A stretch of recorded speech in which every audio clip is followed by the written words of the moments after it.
What is up, everybody? Solomon here. I hope you guys are all having a fantastic day. Every once in a while, you do tend to find some things in this space that are really eye-opening. I have not seen or had not seen anything regarding the Central Bank of Russia and Ripple yet. I've seen lots of different Russian documents we're going to be going over here in a second, but not directly talking about the Central Bank of Russia, Ripple, and in particular XRP, but I did find something today that's very, very interesting. This is a document from 2020 that I stumbled across when I was doing a deep dive into Euronet. If you're not aware of what Euronet is, they're a RippleNet partner. Tons of banks, tons of financial institutions, tons of ATMs. Anyways, hopping into this video because I think this is really big. So this is a document from the Atlantis Press. It's called Foreign and Russian Experience of Blockchain Digitization by Central Banks, Financial and Technology Companies. This is from the Second International Scientific and Practical Conference entitled Modern Management Trends in the Digital Economy from Regional Development to Global Economic Growth. We can see the authors here as well. It's getting into a lot of the different mechanisms going on with crypto right now, with who's building on blockchain, what proof of concepts are occurring, etc., etc. Now, I'm not going to waste anybody's time here. I'm going to get right into this. They do talk about what Swift GPI is doing and the trials within that. Deutsche Börse, Microsoft, Paxos, German Commerzbank, Wells Fargo, Spain, Santander, etc., etc. We know Santander is obviously RippleNet. This is what's really interesting, and this is why I'm doing this video right now. I'll read this very, very slow. I might read certain portions of it again because it's actually absolutely gigantic in my opinion.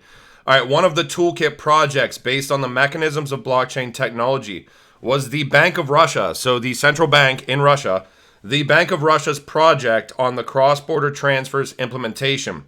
Now, this was in the first half of 2018 where this trial occurred. The Bank of Russia's Novosibirsk Innovative Laboratory, so this is the bank's innovation laboratory, conducted research on the testing possibility of cross-border settlements using the Ripple platform. The system technology assumed that the settlement participants had special accounts open in national payment systems and addresses in the Ripple network.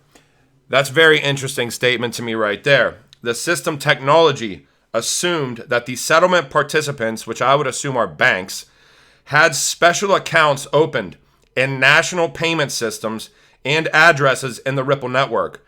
So those technology rails within RippleNet, within the banking ecosystem exist, or at least that assumption was made from the proof of concept that was going on here. Reflection of operations in national payment systems could be performed both after each transfer and at the end of the trading day or at certain intervals.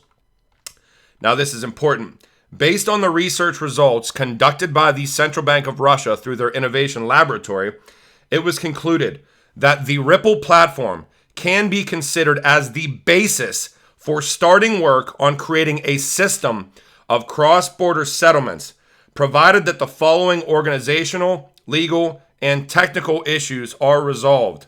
The first bullet point here is the use of XRP transfers or equivalents of fiat currencies issued by each participant, the national bank. Which equivalents of fiat currencies would be issued by national bank participants? I would think that might be a CBDC type thing we're dealing in here. Used for XRP transfers or equivalents of fiat currencies issued by each participant, and then there's a TAC, and it says the national bank. All right, next bullet point. Determination of a mechanism for reconciling balances between the accounts of Ripple participants and the national payment system. Next bullet point. Use of embedded cryptographic solutions on the Ripple network. Next bullet point. Development of a procedure for determining cross rates for the internal currency of Ripple XRP when deciding to utilize XRP in interstate settlements.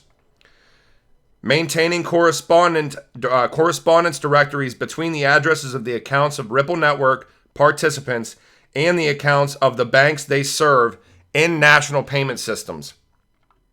In case of using fiat currency equivalents in cross-border transfers, it is necessary to take into account sources of information on proposals for the purchase/sale of currencies, determination of cross-currency exchange rates.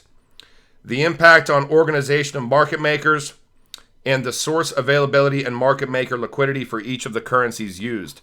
We have the Central Bank of Russia, through their innovation lab, literally saying that this proof of concept was successful, literally saying that the Ripple platform can be considered as the basis for starting work on creating a system of cross-border settlements, literally stating that the assumption made is that there were special accounts already opened in national payment systems and addresses within the Ripple network, literally saying that the use for XRP transfers or equivalents of fiat currencies issued by each participant would need to be hashed out.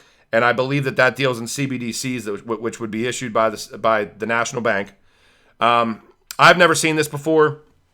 This did come out last year. The proof of concept, obviously. Proof of concept occurred in the first half of 2018. I did not find results in 2018 from that proof of concept. Hence, this document coming out in 2020 talks about the results. And just very, very interesting. So I hope this was valuable. I'm going to go down a couple things here about some of the other things I've found with Russia over the past year or two. Number one, they canceled the banking license of Morgan Stanley. This was in 2020. I'm not sure if that's been resolved yet or not. There was an open blockchain platform in Russia called Casa that run on the Ripple protocol for payments. It was presented and mentioned by the World Trade Organization. National Settlement Depository of Russia ties into RippleNet through D3 Ledger's ecosystem. You can watch this video. I think it starts with Wake Up Everyone, National Settlement Depository of Russia. Bank of Russia, Russia's richest man. Money Rebel implementing cross-border transfers with Ripple appears to support Bitstamp, Vanguard, and Sberbank in Russia. You get the picture though, right? And last but not least, thank you to Matthew Liny. This was earlier this year. Russia, for the first time, holds more gold reserves than the United States. 583. Russia actually holds $583 billion in gold reserves at this point in time, which is surpassing the United States. So just very, very interesting. Again, maybe more of a research point if anybody wants to look into the Bank of Russia, RippleNet. But the interesting thing to me is they're not just talking about Ripple. They're literally talking about the utilization of XRP. I hope you guys enjoyed this video. I will talk to you guys when I talk to you guys later.